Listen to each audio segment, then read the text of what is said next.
Welcome everybody to our fourth webinar in our series of quality online course showcases. My name is Sam Enneman. I'm in the Center for Teaching and Learning, and I will be your moderator and host for today.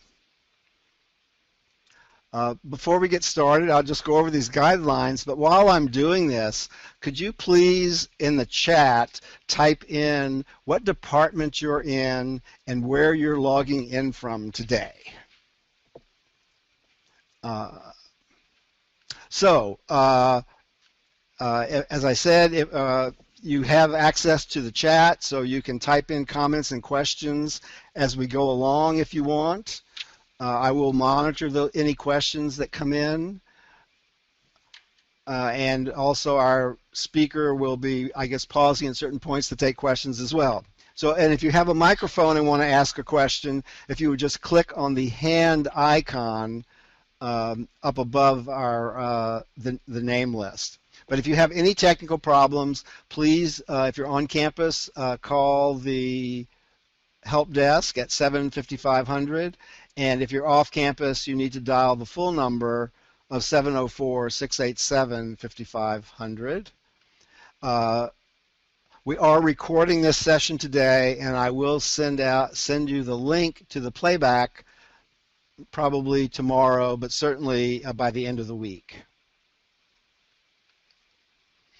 The basis of the courses that we've been looking at is the Quality Matters program.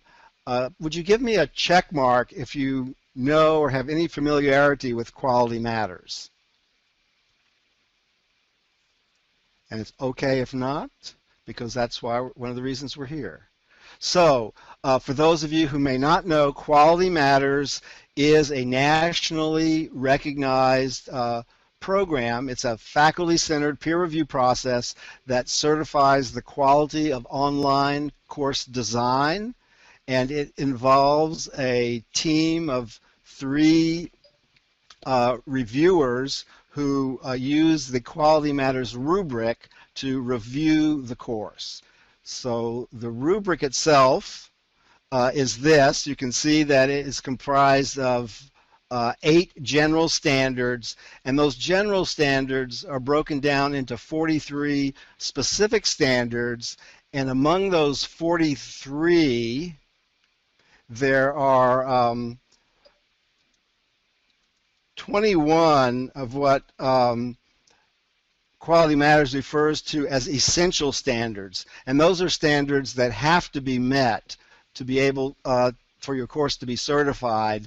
And then the way it works is you have to achieve 85% of the total number of points that are available in the rubric. So you don't have to be perfect, only 85%.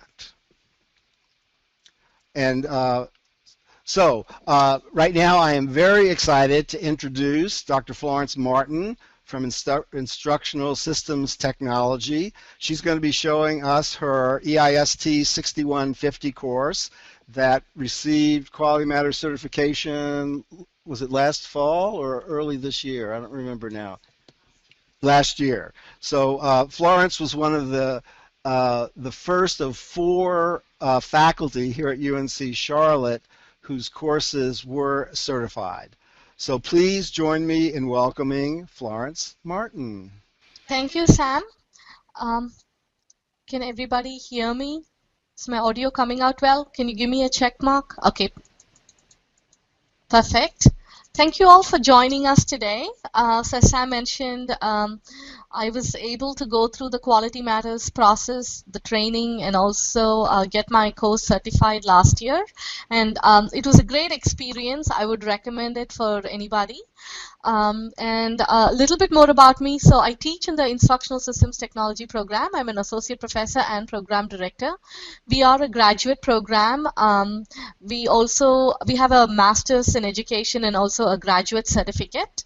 And we have 3 different concentration concentrations, and one of the concentration is on online learning and teaching. So we offer a graduate certificate in online learning and teaching, and so this course was a required course under that concentration. It is design, development, and evaluation of online learning systems. It's cross-listed at the master's and the doctoral level. And if you're interested, any of you are interested in the certificate, it's a six course, 18 credit hour certificate, and you can find information on our website.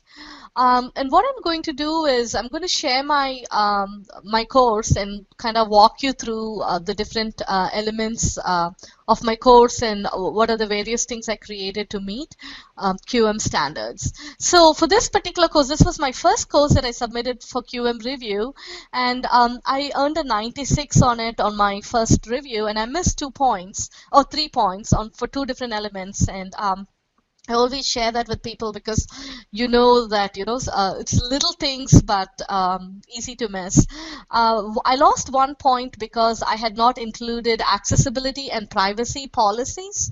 So any type of technology you use, right from LMS to Saba meeting to YouTube videos, you have to find accessibility and privacy policy. So I lost points for that, and I lost another 2 points for closed captioning. I had actually taken the trouble to get all my videos closed captioned, but somehow the course orientation captioning did not show up, or I don't know if we missed it, so I lost 2 points on that. So I do a lot of instructor generated videos, and I find myself spending a lot of time on closed captioning. It's 2 points, it's not essential. You can still miss it and still pass, but then I try to, if I have time, I try to work on the closed captioning. So I am going to go ahead and share my desktop, or share my course, which I already pulled it. No, don't do that. Oh, okay. Oh, okay. So this is better? It looks good? Little bit? That's okay? Okay. So I hope you're all able to see the course now. So this is built in Moodle, and I'll show you some of the various elements. What I want to do is I want to walk through the 8 standards that Sam pointed out. So the 8 different categories. Do you see that, Sam? You don't? Okay. Give me 1 more second. That's okay. Yeah, now I'll pull the course up. Okay. So I wanted to go back and forth with the standards because I thought that kind of gives you sets the stage of what I'm talking. Okay, so if you see the first category in here, for those of you not familiar with this, download a copy of the Quality Matters rubric. I'd highly recommend it. So the first standard I was going to talk to you about was course overview and introduction. And I think what I'll do is we'll talk about a standard, I'll show you what I've done, and then maybe we'll take questions before we move on to the next standard. Does that sound like a plan? So in an online setting, it is very important to set the stage for your learners. In a face-to-face setting, we don't even realize that we do it. It's kind of unintentionally, you set aside your first class meeting just to orient your learners, right? You talk about your syllabus and set the ground rules for the semester, anything else you want to tell them. You let the students introduce themselves. But in an online setting, you have to consciously make an effort to do this. So they want you to introduce themselves to the purpose and structure of the course, any requirements, technology skill set that they need to come in, have you introduce yourself, have the learners introduce themselves. So there are about 9 sub-standards. I'm not going to talk about all the 9, it's hard to talk about all 43 in an hour, but I'm going to give you a brief overview, what are some of the things that goes under course overview and introduction. So now if you look at the course, so the first part of the course, if you see, is all about setting the stage. Okay, so I've included something called as course overview, and this is, I think, right out of the catalog. So you could provide your description or your version of the description, especially if catalogs has, like, outdated descriptions that needs to be updated. I also list my course goals right up there. We'll come back to this. This is actually in a later standard, but I provide it early on. Uh, I have this logo because this course was certified, and once it is certified, they like for you to put that course, the logo, and then it says, it recognizes that the course meets quality matters review standards, and I think it's valid for 5 years, if I'm right. So you can make minor changes to the course, of course, but not a major overhaul, and then still keep the certification.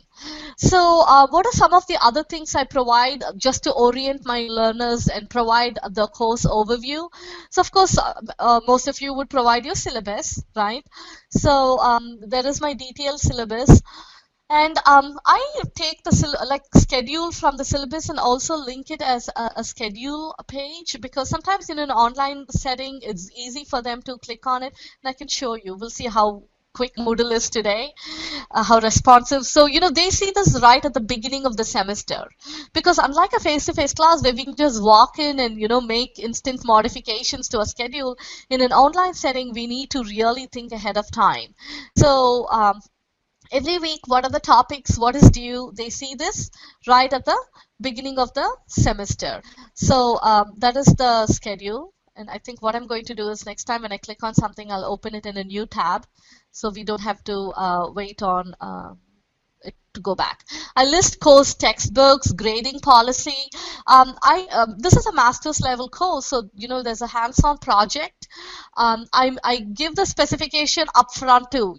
Again, under assignments you will see it coming up, but right at the beginning they see it, because I think it's important for them to know the major project that they are working on. And then this is like this shows the alignment between activities and objectives and assessment. So something like the schedule template week, here are the different objectives for each week, what activities and what assignment are they doing. So that shows the instructional alignment. And quality matters, if there's one word for me to describe it in, it's instructional alignment. They are very, very particular about it. They want to see the alignment between learning objectives to assessment to materials to activities. And putting that table up there, you're like, it's right in, like, to showing the reviewers, this is how I'm aligning it. So I do that, and I'm going to skip on this. This is because it's a cross-listed course. There's one activity, extra activity, differentiated activity for the doctoral students, so I listed it there. So what else do I do to orient my learners? I have 4 different forums, and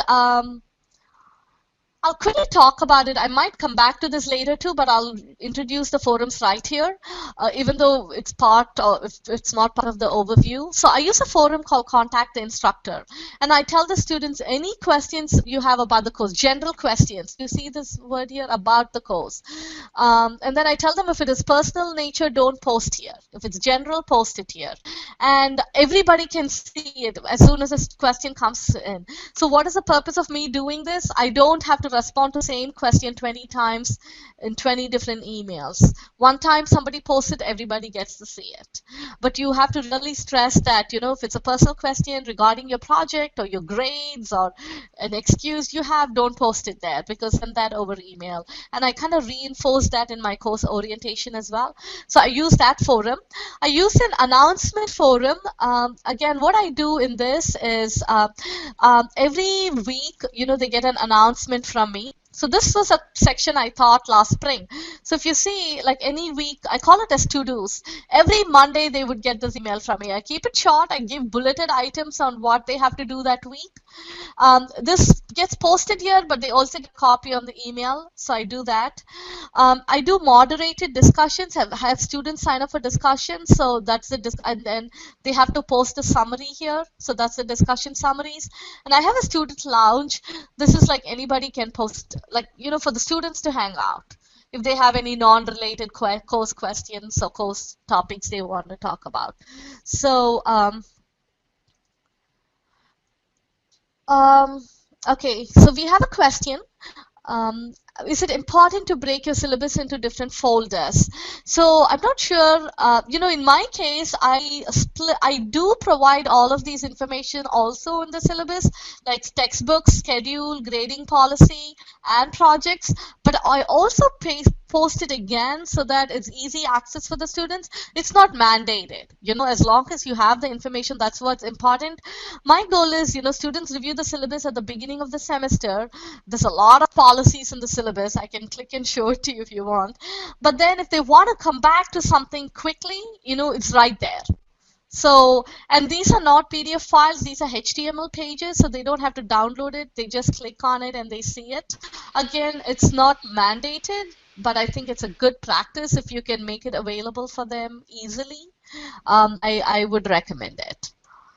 So we had another question from Eric. He asks, have you given thought to how you will transfer the course over to Canvas? Oh, yeah, I didn't see that question, Eric. Okay, yes, I actually was part of the LMS evaluation team, and I piloted, I am piloting the semester.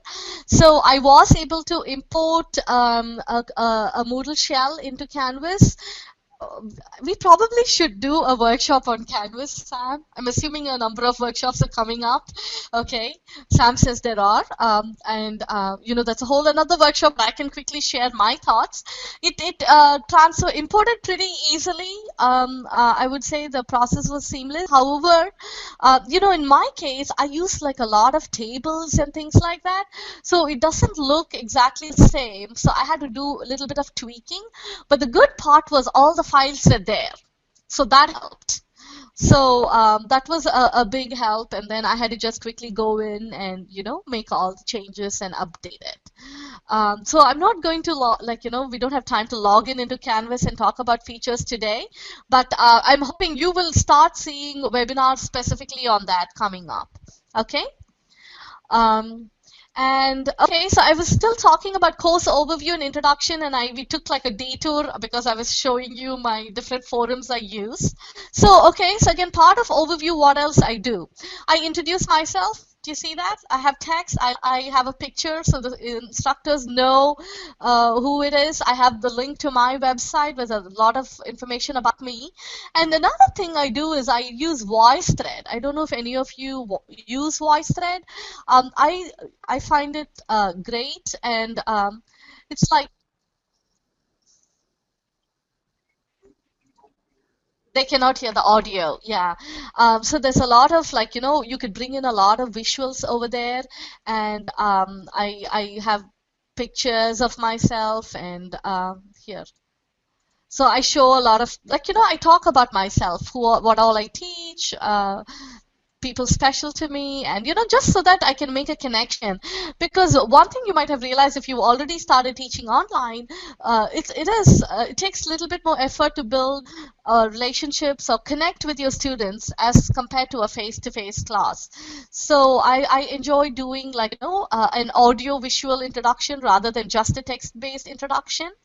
And also what I do is when students, I make I have something called this week 0. I set aside almost a week, especially my course runs, my modules or my weekly modules usually start on a Monday.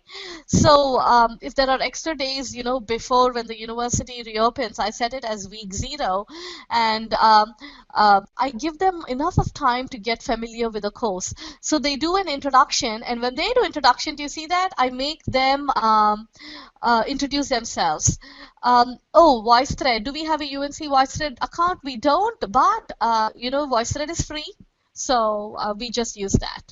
Okay, and so students use Voicethread, and again, it's not that you have to use only Voicethread. There's so many other audiovisual technology out there, free, and students I see them commenting each other. Oh, that is neat. I got to know more about you in this class. I didn't know that you did that, or all that additional things that they are able to share. So that's been helpful. I'm not going to click on it because I just clicked there and showed you my Voicethread.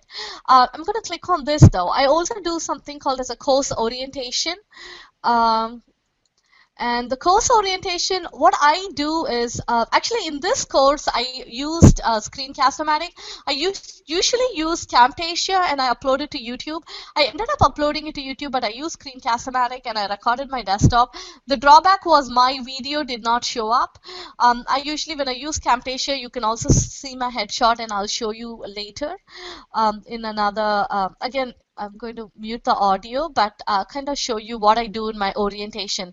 I go in with a bunch of slides. Oh, I think it did it mute? It didn't mute me. Did it? Yeah, I think it muted me in between. Okay. Can you all still hear me? Okay, good. So what I do is, so I have a set of slides I walk through to introduce the course. Again, you know, the structure, I talk about the structure, I talk about, give them some screenshots. So first half of the course, I tell them, give them all that information. And then second half of the orientation, what I do is, I literally take them into Moodle. So this is like, you know, like the way I'm showing you. I give them like, show them where exactly everything is. I do a screen share and I kind of walk them through the course in itself. Okay. Yeah, this is the standard that's going to take a lot longer. We'll be quick on the other ones. Okay, so that's a course orientation. I do something called as a course readiness survey. You can just Google, there's tons of readiness survey out there. This is one that I use from Chapel Hill. So, and it's like, you know, to getting to know your students, are they ready for the online environment? I do a getting started quiz just to make sure that they have looked at the syllabus and the orientation and, you know, they answer a set of questions. I make them sign up to moderate a discussion. And again, as I said, I teach in a graduate program, and this makes it easy on me because when they take responsibility to facilitate, my presence is still there, but, you know, I don't have to feel I need to be there all 15 weeks, 5 days a week. You know, I have some support from the students who's taking responsibility to moderate. So along with activities, I also share a variety of resources, right from, you know, help services to Moodle FAQ to library to academic calendar, disability services. We are part of the distance education program. And again, if it's an online course, they have a variety of resources, CTL's NetQuit guidelines. So, you know, all that is important. So that was a quick look at course overview and introduction. So as you see, we are spending quite a bit of time, you know, a week almost dedicated for them to orienting them to the course. Any questions before we move on to learning objectives?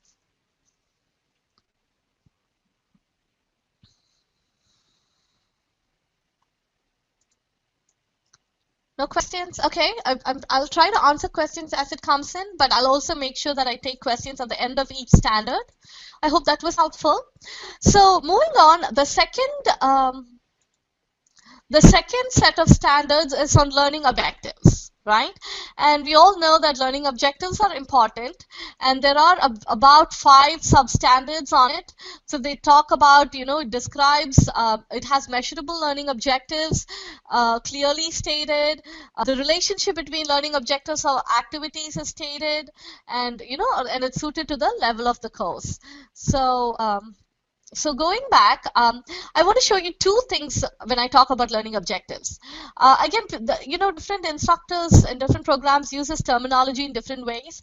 I call my high-level course level objectives as course goals. Sometimes they use the term course objectives too. I just use course goals so that I can differentiate, like, you know, weekly objectives with course objectives. And do you see how I use CG in parentheses? And I learned this, like, you know, sometime last year. And what I do is I have 4 course goals over here, all measurable. You see, using measurable verbs are important. So if you're not familiar, you know, I would recommend Googling, or like if you're not from education especially, you know, look up Bloom's taxonomy and look for measurable, you know, verbs you can use to write your objectives. Because a lot of time when we write objectives or goals, we write statements, but we don't know how we are going to be able to measure them, because a lot of them, some are internal processes which you don't see, you know, in the end. So that was my course goals. And what I'm going to do is I'm going to go down and show you my my weekly modules. So my weekly modules, I'm going to move it a little bit more, okay? My weekly modules, if you see, I use a table format. I have a little bit of overview, like, you know, for each week.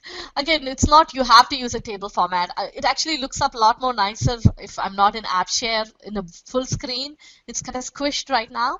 But I use a 6-cell table format, and my first cell is dedicated to objectives. And you'll see that every week after week. So do you see what happens? I give the measurable objective for that particular week, and in parentheses, I even say which course goal that it aligns with. Do you see that? So you want to see that because, you know, and you want your students to know that. That's the idea, right? So you want the students to, so for example, here, if you read, and it's interesting because I'm talking about QM standards and online learning, and my course actually teach students how to do online learning. So look at the objectives. Design assessments for your online course. Sequence instruction to achieve learning outcomes in the online course. So those are the 2 particular objectives for that particular week, and it's aligned to the course goals. So that is what I do for course goals and course objectives. Any questions on that? Is everybody able to pull up Bloom's taxonomy? If you need a link, and if we have time later, we can share a couple of links. And I think CTL has some resources on the website too on Bloom's taxonomy. No questions? Everything clear so far? Okay. So the next section is on assessment and measurement. So we have about 5 substandards again. So again, they say the assessments measure the stated learning objectives. Remember, I talked about instructional alignment. So this is where, you know, all the 2.1s, the 3.1, the 4.1, the 5.1 are all about instructional alignment. So, you know, what if you write an assessment that has nothing to do with your objective? That shows that it's not aligned, right? So you want it to be clearly measuring what you want your students to get out of it. So that's the objective. That shows, you know, the alignment. And the course grading policy is stated clearly. And I know we had a question early on about the grading policy. So this is another reason I post it again. You know, I put it in the syllabus, but I also take all the different rubrics in that I use in course, and I put it under the course grading policy. So so that, you know, when they click on it, they know that this is the total points, this is exactly how the rubrics, and I'll try to click on it and show it to you what's under that. That helps. And again, criteria for, you know, evaluation, and having like sequential varied assessments, multiple opportunities to track learner progress. So you know, so those are the different things they talk about in assessment. So now going back, so let me show you what I do in the assessment. And again, you know, in the instructional design process, you know, we usually, what do we, like, you know, as instructors, we think, okay, we have objectives, now we have to create material, right? But actually, you know, in the instructional design process, they recommend right after you write your objectives, write your assessments, and then look for material in between. So in my 6-cell matrix, we are going to come down, okay?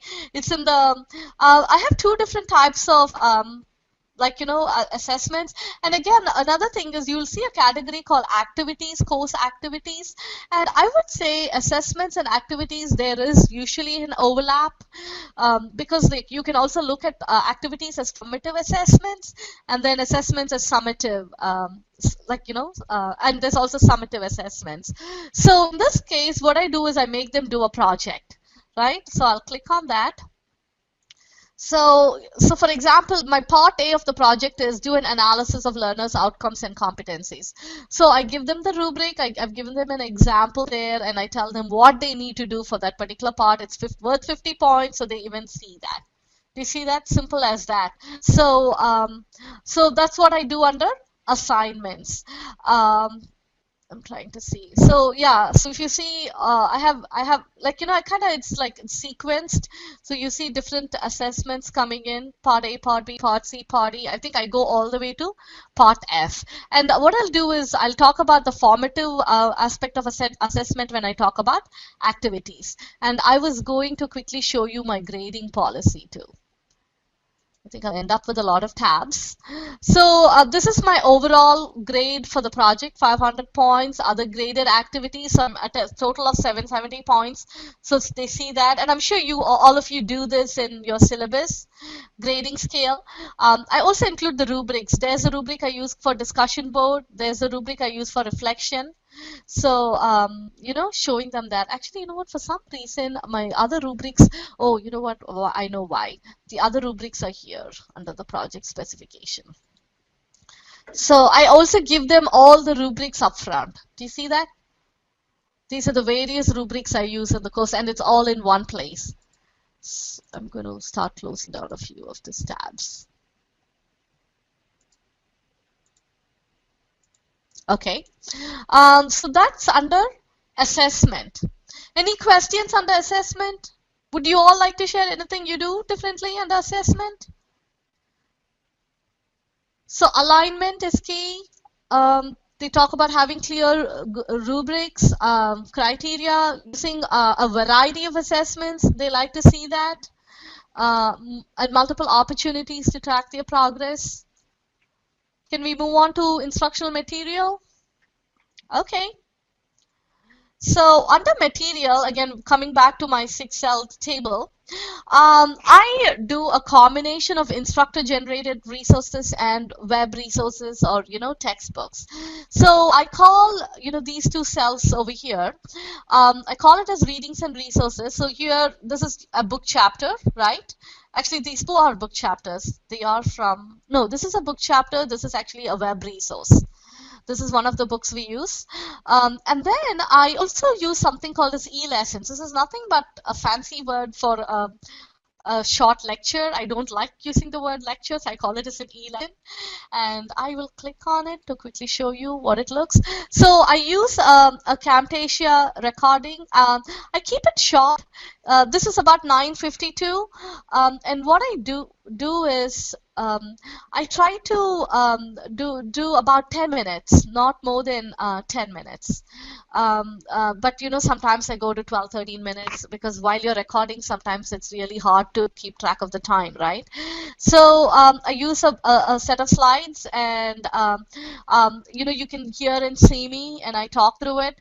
I try not to repeat exactly the same information from the reading, but you know, maybe add to it. But you know, students say that it's nice to know that, you know, oh, we have an instructor, we get to hear from the instructor. It's a little bit more work to design, you know, an e-lesson for every week, but I do it. And if you saw, you know, the videos are closed captioned, and that's important. Anytime you use a video, it has to be closed captioned. And I also link PDFs of the same file. Initially, I was not going to do it. I think it opened in Acrobat in a different tab. So I give PDFs because sometimes, you know, students want to just go back to it.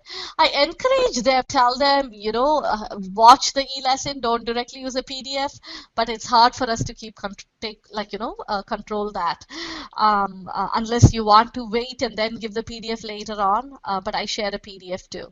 So I do that under instructional material. So now coming back to the standards, which I didn't show you initially.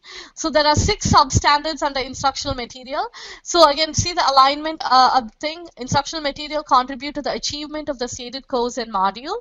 And then purpose of the instructional material and how the materials are used for the learning activities. So you can describe that in the overview section, appropriately cited. This is very important. And you know, a lot of times I find myself, I actually don't do APA citation when I'm linking things here, and they want it in APA format, or like, you know, whatever format you use. So I had to like go back and, you know, do APA citations on that, and close that out. And then it's current. You know, sometimes there are resources that, you know, still meaningful and old. I had to, you know, sometimes they point that out. I still use some resources that are like, you know, from the 80s and 90s, which is still important, but they like to see a lot more current resources. Even like lectures, you know, you have to sometimes say when it was recorded. That is important. A variety of instructional materials. So that is where, you know, showing a combination combination of book readings, web resources, journal readings, videos, all that come into play. And distinction between required and optional. Some of you might do that, like if you do optional. I don't do optional material. Everything is required in my course and it's been okay so far. But if you do optional, you want to make sure that that is clearly stated. Any questions on instructional material so far? You're all quiet. I hope you're all paying attention. Maybe we need to give them a quiz now. No questions?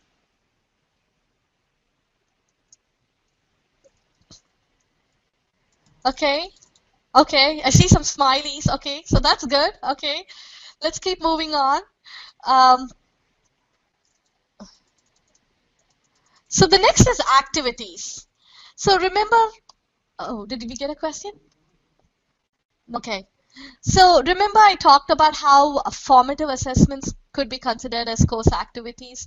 So we'll talk about that here. Again, if you look at 5.1, it says learning activities promote the achievement of the stated learning objectives. So do you see how they want to see the alignment? So every single activity you do, it has to align with the objective, and it provides opportunities for interaction that support active learning, and then instructors plan for classroom response time and feedback. That has to be clearly stated. I usually list that in my syllabus. And what I do, again, you don't have to do this. What I do is I tell them for emails, I try to respond within 48 hours unless, like, I'm traveling. And if there is a question that I cannot get to right away, sometimes I write back to them telling them I'm still working on it, so that they know that I'm looking at it. That's just for emails. For assignments, what I do is I try to turn it back in 7 days, and that's just my personal policy, because my course, I've set it up in weekly modules. If I don't do it in 7 days, I have another set of assignments that comes the next week.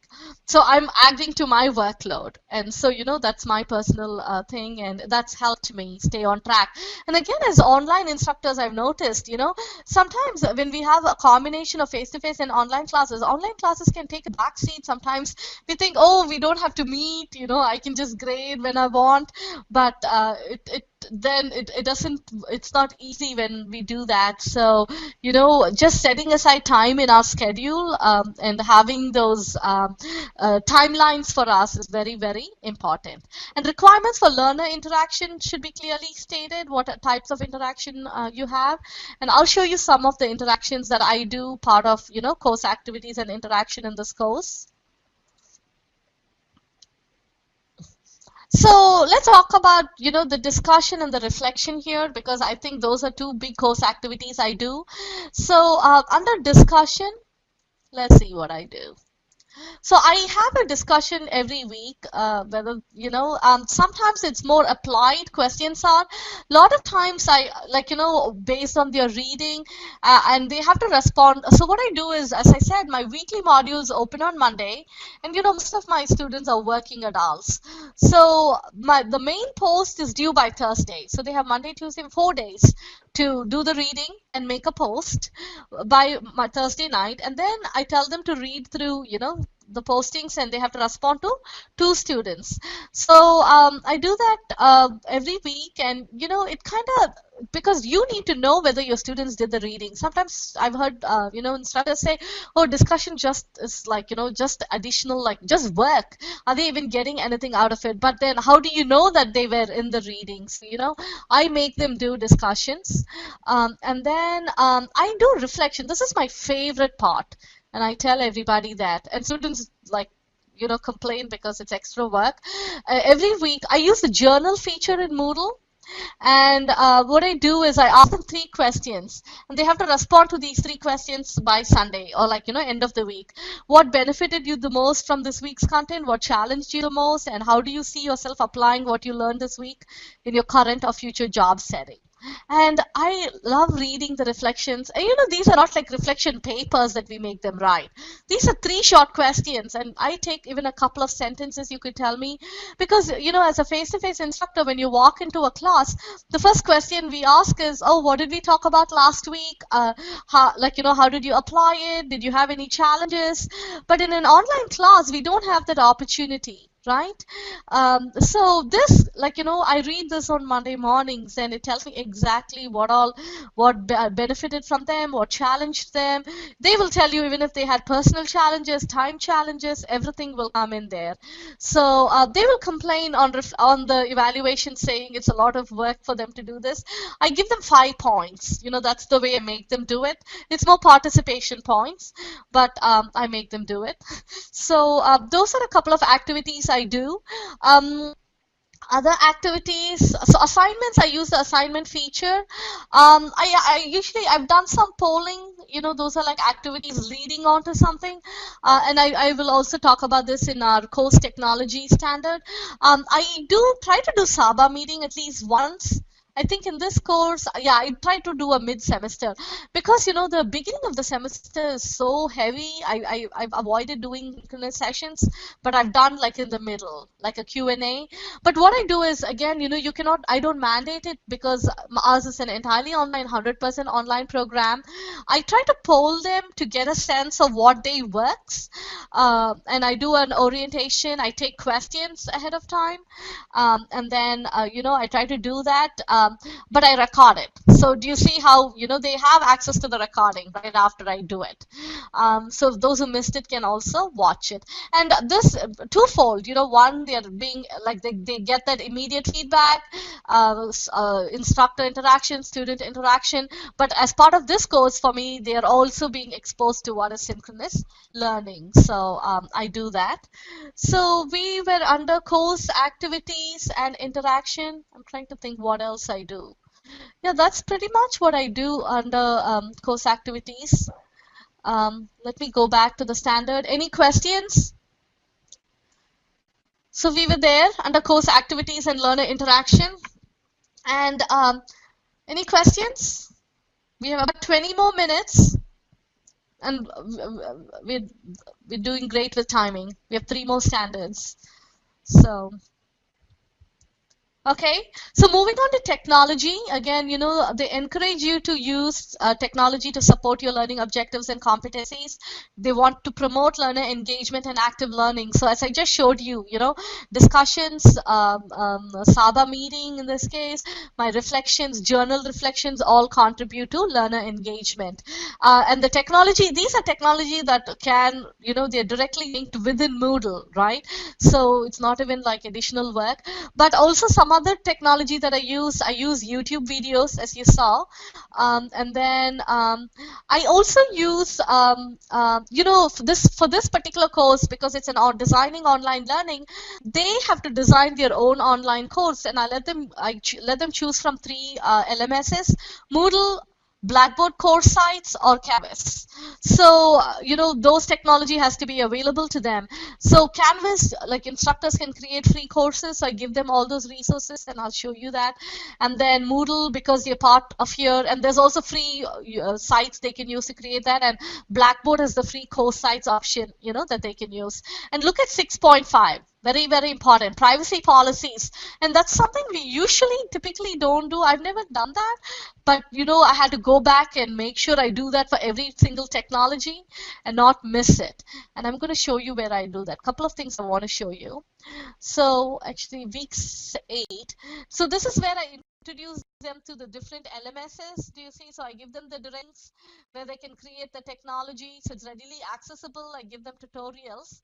But if you go up, oh, you know what? I had not brought that link in this particular shell. I had missed it. And so I'm going to go pull up my QM shell. I think this shell was copied over before I did the review. 6150. Bear with me a minute because this is very important and I want to show you my accessibility and privacy policies. I have versions of these shells. Okay, there you go. Do you see that? So I put it under week 0 under resources. I'm going to click on it. So under let's talk about privacy policies first. So every single tool I use, Moodle, Saba Meeting, Skype, because I use Skype for office hours, YouTube, Canvas, Blackboard, Voicethread, I went and found privacy policies for each of them. And every technology you use has privacy policies. The good thing is once you have this list, you can copy paste the same technology, you know, when you use it in a different course. And since we are on this page, let me also talk about accessibility policies. We will come back to this in our last standard. And do you see that? Same tools. YouTube, I said I couldn't find one, so I say does not exist. And Saba Meeting, I couldn't find one. But everywhere I found an accessibility policy, I've linked it. So they like to see you list the privacy policies, okay, for all the technology you use. And remember, I lost 1 point on this because I had not done that. So now I know that every time I do it. Yeah, so this is my first course, but after that I've got 3 courses so far QM certified, and I have 1 under review, and I'm getting ready to submit 1. My goal is to have our entire program QM certified so that we can advertise our program as a Quality Matters certified program. You know, because especially when we teach others to teach online, we have to model really high quality courses, and so it works for us. Learner support is the next category. Before we go to learner support, any questions on this technology? Was I clear in my explanation?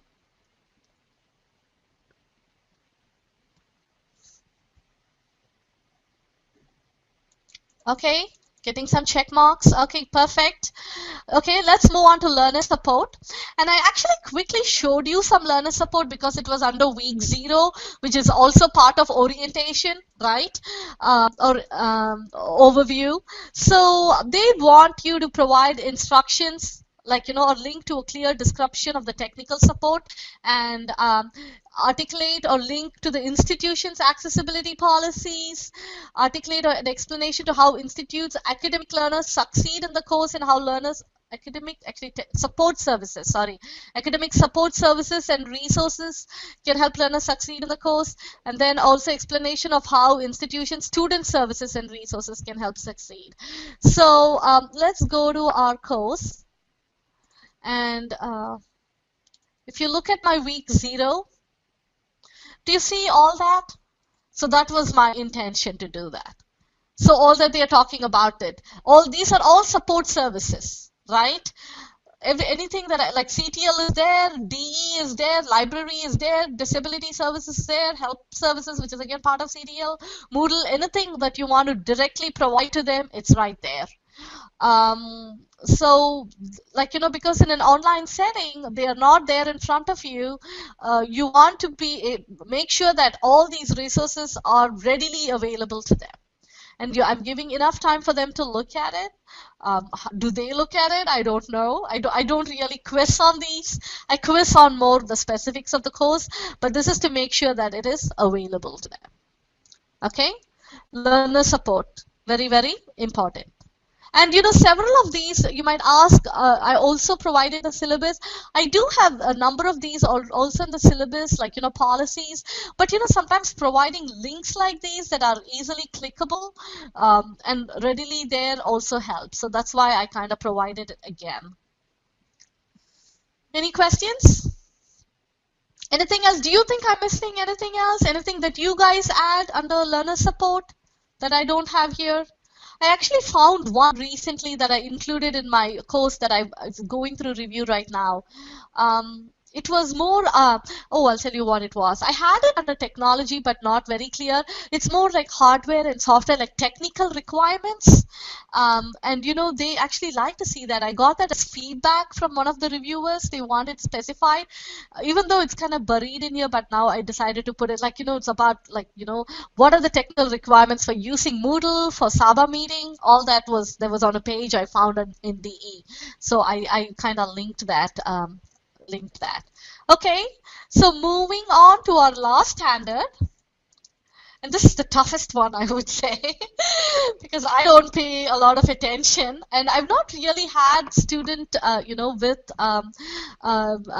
needs, special needs in an online setting yet.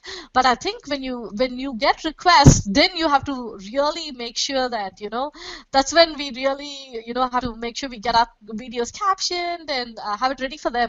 But now what happens is this QM process helps us pay attention to it ahead of time rather than like rushing at the end. Now they are like making sure that we're doing what we should be doing.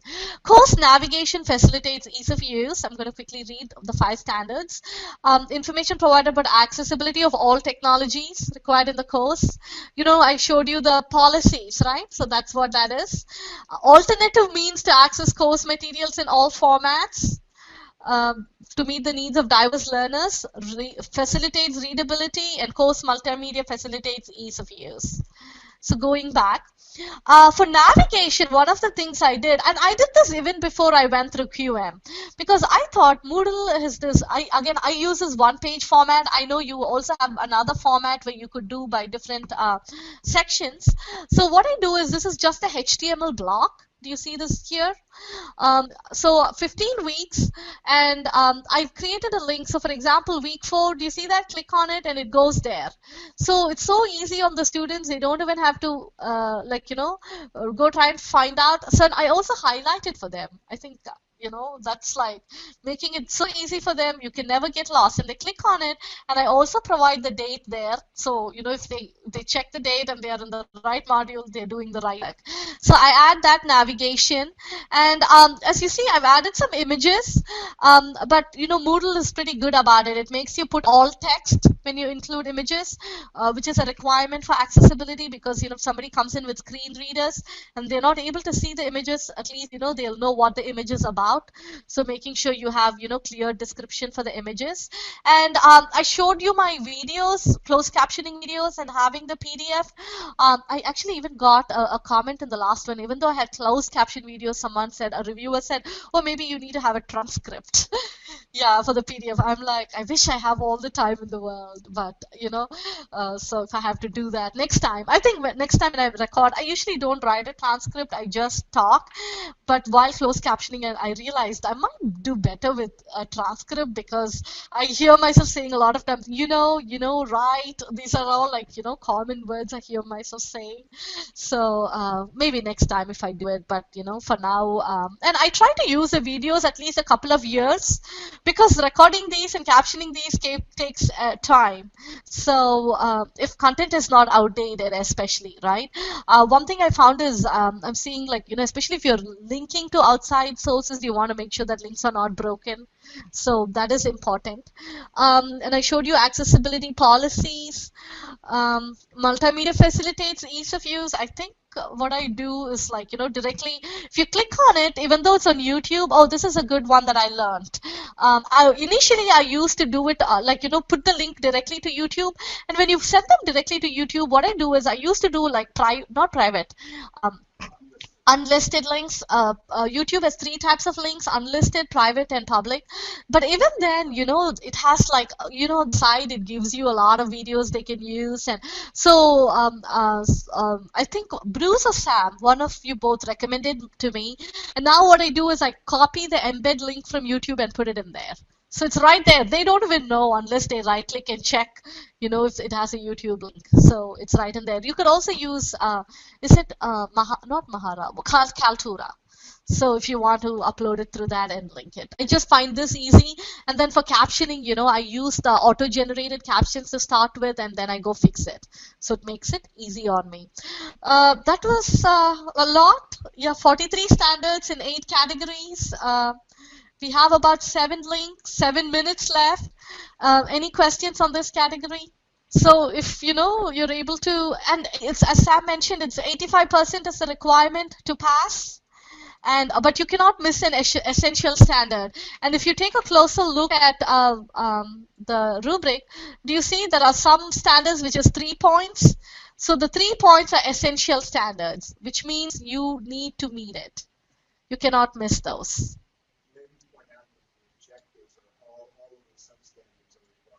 Oh, in objectives. Yeah, okay. Yeah, in that section 2, do you see that?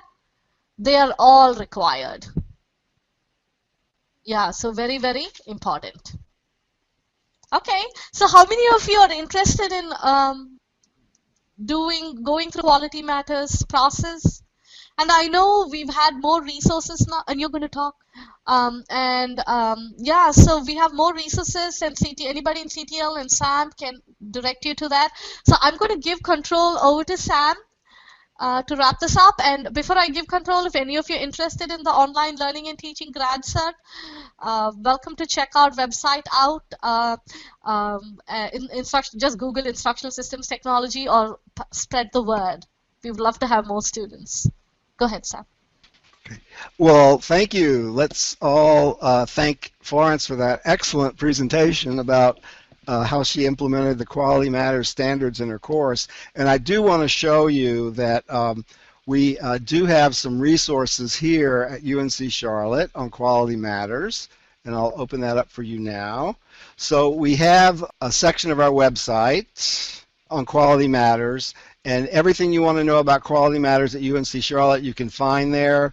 I'll add the URL into the chat so you can easily find it. I just want to point out that we do have some faculty fellows who will be leading the review teams here at UNC Charlotte, and you can see some of those people. I think maybe one of our attendees today, Auburn, is that you right there? Is one of our QM faculty fellows. And we also have a list of the QM recognized courses here at UNC Charlotte, so you can see that so far Florence's courses have been the most recognized at this point, but we hope that we will be adding more as more courses are certified. And I would just like to point out, in terms of Quality Matters reviews the course. It doesn't review your performance in the course or the delivery or anything like that. It just looks at the design of the course.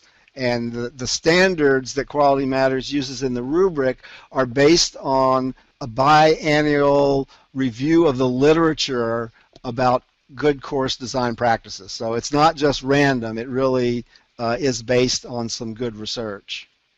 Before we wrap up, I would just like to offer everybody a virtual dessert. I know it's about time for lunch, so if you want to tell us which is your special dessert, the one that you like the most, please do.